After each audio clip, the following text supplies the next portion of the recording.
receives an amount of 560,000 shillings only. If we are to equate this money, it means one is required to use only 3K per day. But if you see other government institutions like Gulu University. Yitwa Hana Kalema tumukunde yatangaje benshi ku mbuga nkoranyambaga nyuma yo kugira inama abasore badafite ubushobozi kwirinda gutereta abakobwa beza kugeza igihe bazaba bamaze kwiyubaka mu buryo bw'amafaranga.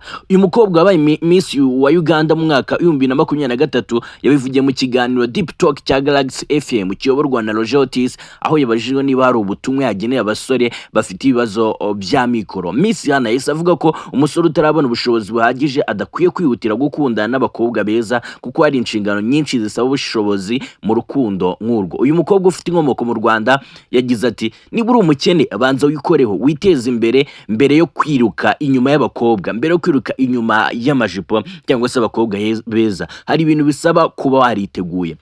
Hana yavuze ko nawe ubwo yigeze gufata icyemezo cyo kwirinda kujya mu rukundo akiri muto kujya abanze yite ku hazaza he no kwiyubaka. Yavuze ko akunda umugabo wamaze kwiyubaka ufite ubushobozi bwo kubaho neza no kwita ku mugore. Yongeyeho ko kugira umutima wo gukunda no kwita ko umukundana ari kimwe mu bintu yitaho mbere yo kwinjira mu rukundo. Abajijwe niba ategereza ko umugabo atangira kumwitaho mbere cyangwa nyuma yo kuba mu rukundo, Hana yavuze ko umugabo nyawe aba akwiye kubigaragaza atabibwiwe. Yagize ati umugabo akwiriye kumenya icyo gukora atabihatiwe. Nishimira umuntu ushoboye kwita ku mugore no kumuha ubuzima bwiza. Gusa Hana yasobanuye ko atagira amafaranga runaka yashyiraho nk'igipimo ku bagabo bashaka kumutereta, ahubwo ko buri wese akwiye gukora ibyo ashoboye bitewe n'urwego ariho. Ibi bitekerezo bye byakuriye impaka ku mbuga nkoranyambaga, abo bamwe bashyigikiye ibyo yavuze bavuga ko umuntu akwiye kubanza kwiyubaka ndetse mbere yo gutekereza urukundo. Icyakora hari abandi bamushinje gushyira imbere gukunda ibintu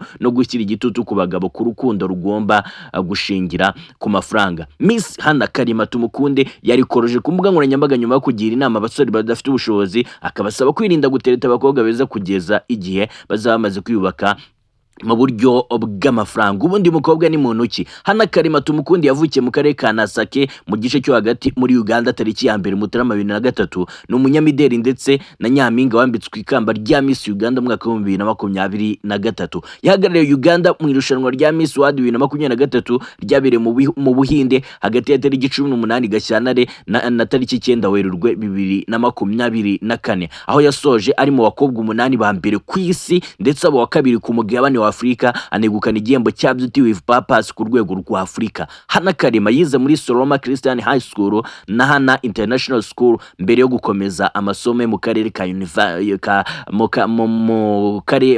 muri Makerere University. Kuri ubu atuye mu gace ka Kisasi i Kampala ndetse ni ambasaderi w'ikirango cya Star Time muri Uganda. Mu mwaka wa 2023 yinjiye mu marushanwa ya Miss Uganda yabereye muri Umugabo Purpose Hala i Kampala, aho yahatanaga n'abakobwa 20. Nyuma y'iryo rushanwa yambitswe ikamba rya Miss Uganda 2023 ndetse ahabwa imodoka mu bwoko bwa Toyota Wish n'itike yo guhagarara igihugu cye muri Miss World. Mu irushanwa rya Miss World 2023 Hana Kalema yigaragaje cyane binyuze mu mushinga we Beauty with Purpose wamuhesheje kuba uwa mbere muri Afrika muri icyo cyiciro. Yaje no kurangiza ari mu bakobwa 8 ba mbere ku isi, abo wa kabiri muri Miss World Africa nyuma ya Lesego Chombo muri Botswana. Yabaye intambwe ikomeye kuri Uganda kuko bwari ubwa mbere igihugu cyongeye kugera kuri Miss World nyuma ya Kiran Abenaka wagezeho muri 5 ba mbere mu mwaka wa 2018. Uretse ibikorwa by'ubwiza no kumurika imideli, Hana Kalema niwe washinze kandi ayobora umuryango witwa The Hana Kalema Foundation